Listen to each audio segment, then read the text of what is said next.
Ouais, vas-y, qu'est-ce que tu voulais dire? Ouais, j'allais dire, il faut que tu trouves un équilibre entre c'est l'extérieur qui me guide, mais je vais chercher à l'intérieur. Donc ta focalisation, elle est quand même basée sur les deux sens. Enfin, c'est ce qu'on recherche, non? Non, là tu fais une confusion. Bien sûr, il va y avoir ce dialogue. Ce que là je suis en train de dire, c'est de faire attention entre la différence entre une transe ouverte et une transe fermée. Se focaliser en interne pour répondre à une de mes questions n'est absolument pas fermer ta transe. Parce que tu es toujours en interaction avec ton partenaire, tu es toujours focalisé sur ce que j'ai dit et tu vas simplement chercher à l'intérieur de toi des renseignements et des informations qui vont pouvoir faire émerger quelque chose pour continuer justement le rapport qui est construit, alors qu'il soit du quotidien ou qu'il soit dans une session. La personne n'est pas en train de se fermer. Elle va chercher une info parce que tu es dans une dynamique qui crée ça. Donc elle le fait pour nourrir quelque chose. Le problème qu'on risque d'avoir, c'est la focalisation de la personne qui se barre complètement. Que tu as vraiment avec un type de population où d'un coup tu te dis, le mec est plus là, tu l'as avec les gens bourrés par exemple. Le mec, tu lui parles, d'un coup tu c'est fini. Mais tu parlais de la saturation, c'est de la focalisation aussi. Ça génère derrière.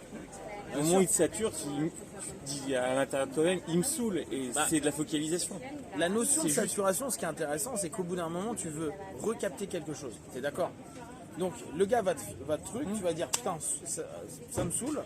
Et si la personne à ce moment-là change son rythme et ou te donne une information très claire et très précise, en fait, tu as une réponse à cette espèce de ça fait chier. Et là, cette notion-là clarifie, donc tu focalises. Et tu vois, je pense que tout est basé sur le rapport de focalisation. Permettre à quelqu'un de vivre une transe le mieux possible, c'est de réussir à lui permettre de se focaliser un laps de temps sur ce qu'on est en train de dire. Parce que toi-même, la partie rupture de pattern, pour moi, c'était la même chose. C'est à un moment où tu fais ta rupture de pattern, le mec il dit qu'est-ce qui se passe, et en disant qu'est-ce qui se passe, il se focalise, quoi. Enfin, pour moi... Ouais, pas forcément. La rupture de pattern, je suis moins d'accord. Pour moi, c'est au contraire, tu vas chercher une réponse sur l'extérieur. Il y a un off parce que ton cerveau il est soit saturé, soit truc, et c'est pour ça que le DOR il fonctionne aussi bien. Le DOR, c'est la première chose qu'il va entendre alors qu'il est purement confusionné, parce que là on est plus dans la confusion au bout du compte que et à ce moment-là c'est pour ça moi le fait. DOR c'était la deuxième chose. La première chose, c'est qu'est-ce qui se passe, je cherche une info parce que je comprends pas ce qui se passe. Oui, mais là tu es en confusion, en fait t'as même plus cette capacité là, tu as ce truc qui bug, c'est pour ça qu'on crée un bug. Pour moi, on est vraiment dans un truc où à un moment donné, tu ne sais pas. Et vu que tu ne sais pas, tu prends la première info possible. Et moi, c'était le je sais pas qui est, entre guillemets... Tu n'as pas le temps de te le dire. Non, mais sans te le dire, mais ça restait... Pour moi, c'est pas... Voilà, j'entends ce que tu dis. Hein. Et pour moi, on n'est pas dans la focalisation interne. Pour moi, là, on est sur de la focalisation externe à fond. Parce qu'en plus, ce qui t'aura confusionné et saturé, ça vient de l'extérieur. Donc, tu es complètement sur le truc. C'est... d'autant plus sur tac, boum, il est en train de se dire qu'est-ce qu'elle va faire à ce moment-là, qu'est-ce qu'il va faire, comment ça va se faire. Donc voilà, c'était juste vraiment pour monter cette notion-là. Je pense que en raisonnant sur l'hypnose qui va être toujours basée sur les mêmes process, et se dire voilà, on va voir sur les conséquences. Le processus, c'est focaliser ou interrompre un pattern ou confusionner, saturer.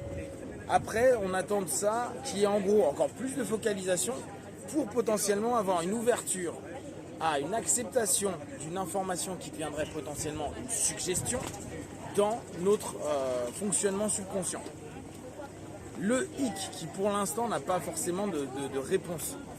Qu'on soit en direct ou en indirect. Quand on est en indirect et qu'on n'est pas en train de demander une réponse, qu'elle soit verbale ou idéomotrice. À la limite, on ne sait pas ce qui passe et on se dit à la session prochaine, on verra. Qu'on soit en direct et qu'on dise, voilà, j'ai fait une suggestion et je demande ce qui se passe à l'intérieur de la personne. J'ai un retour, mais je ne peux pas savoir à une semaine, 2 semaines ou au moment où la personne va monter dans l'avion, si elle est phobique, comment elle va vivre sa dynamique. Donc là, c'est des éléments qu'on ne peut pas savoir. Le rapport de suggestibilité, vu qu'il va y avoir à nouveau cette notion de se dire je prends ou pas certaines infos parce qu'elles me parlent, parce que j'ai un passif avec, parce que. C'est pas parce que la personne va être en transe hyper déséquilibrée que pour autant, on l'a bien vu, hein, des gens qui sont complètement barrés, on leur donne des suggestions sur leurs problématiques et on voit qu'ils reviennent, ils ont encore leurs problématiques. On aurait pu se dire là à ce niveau-là et comment ils sont, il n'y a plus de potentiel de jugement, on va dire que l'analyse va pas saboter le truc et pourtant ça marche pas. Parce qu'il y a une sélection à un moment donné qui dit je nourris ça, je nourris pas ça, je range ça, etc. etc. Donc l'élément qui nous manque, c'est que pour l'instant on peut se dire ok, je peux emmener vers une hyper focalisation et là tu vois, ma sémantique n'est pas juste, je vais emmener, je propose à mon partenaire d'hyper focaliser. Bien sûr, je pourrais, alors c'est la différence entre le cabinet et par exemple les normes sociales ou quand on est sur des conférences.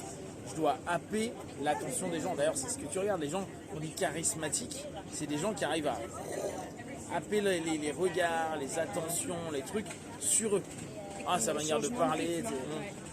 Ouais, mais même en amont, tu vois, les changements de rythme sur un rapport technique. Ce qui nous intéresse, nous, c'est de se dire qu'est-ce qui fait qu'à un moment, tu as réussi à capter une attention, focalisation, et donc à partir de là, créer une transe qui sera plus ou moins exploitée après au niveau technique, avec des variations de voix, avec des gestes, avec des mots forts, avec des images, etc. L'élément qui est hyper incertain en hypnose et que pour l'instant, c'est peut-être l'élément sur lequel il est plus difficile de se pencher, c'est se dire, bon, c'est assez simple d'emmener une personne en transe, qu'elle en ait conscience ou pas conscience. Plus elle est proactive, donc dans le cadre hypnose de scène, hypnose de rue ou hypnose d'accompagnement, la personne elle est proactive si tu lui fais un deal de 50-50, donc là c'est facile de focaliser les gens. D'où aussi parfois, et là je reprenais Kappa, cette notion de dire non mais tu écoutes ce que je dis, tu fermes ta gueule, je veux pas savoir ce que ta gueule. Cette notion hyper directive qui dit oui mais alors il y a des gens qui disent ah mais je veux pas, j'aime pas les gens comme ça, je l'entends bien, c'est pas un problème. L'idée étant simplement ouais mais là tu te focalises sur moi mon pote. Même si tu es en colère. Alors après le problème c'est qu'il faut pas que ça ferme ta transe à l'ensemble des suggestions que je vais dire. Après c'est des stratégies à jouer. Mais parfois elle peut avoir complètement du sens. Ce qui va nous manquer, c'est de savoir ok comment on va se démerder pour réellement savoir ce qui passe en termes de suggestions. Est-ce que c'est possible de savoir ce qui passe en termes de suggestions? Ça, j'en sais rien. Alors on peut me dire a posteriori, mais sur un ensemble de suggestions, si tu checkes à chaque fois et que tu fais une annotation, est-ce que à la fin, au retour du partenaire sur une nouvelle séance, on va savoir laquelle a réellement fonctionné. Pour l'instant, pas d'idée. Et pareil, si on le fait sur un rapport métaphorique ou de récit, etc., qu'est-ce qui prend, qu'est-ce qui ne prend pas? C'était ce postulat-là que partait la PNL et l'hypnose indirecte, de dire avec un engagement spécifique, il y met ce qu'il veut dedans. Donc là, on ne sait pas non plus ce qui est en train de se passer à ce niveau-là. Pour l'instant, je trouve que l'incertitude, elle est là-dessus, et que la focalisation pour nous, hypnose, est justement de faire focaliser les gens, de faire se concentrer, se recentrer et centrer les choses sur ce qui va être dit, et comme disait Emeline tout à l'heure, le retour sur ce qu'il est vécu, donc il y aura à nouveau une focus interne, mais qu'il y a une focus interne pour nourrir le focus externe. Donc, il y a cet élément à différencier entre focus interne qui va nourrir l'externe, parce qu'on est en train de vivre un focus externe de questionnement ou autre, et un focus interne qui devient une fermeture de transe, qui dans ce cas-là nous coupe complètement du rapport qu'on va avoir à l'extérieur. Easy, mais qui peut avoir des impacts positifs quand même. Bien sûr. Qui peut être protecteur. L'impact positif, ça peut être protecteur. D'un coup, tu te dis putain, c'est quoi ce ouf là, ce truc, hein, ou ça peut te donner plein d'infos, quoi. Il y a plein de choses. C'est pas que tu peux bien me fermer avec une remise en question en disant waouh, ça vient de m'ouvrir un truc, mais sur le coup, tu fermes parce que c'est puissant, quoi. Oui, alors dans ce cas-là, ça va dépendre encore le cadre. Dans le cadre d'une thérapie, c'est un moment où tu arrêtes le truc. Dans le cadre, donc tu es en train de te faire une prise de conscience. Mais alors c'est une prise de conscience, donc c'est interne vers l'externe, et souvent si ton praticien dessus il va dire il se passe quoi, putain ça me... Ok, fini la session. Dans un rapport de communication sociale, c'est un petit peu plus délicat, et souvent le mec va dire bah alors, Akista, tu bugs. Ok, donc voilà.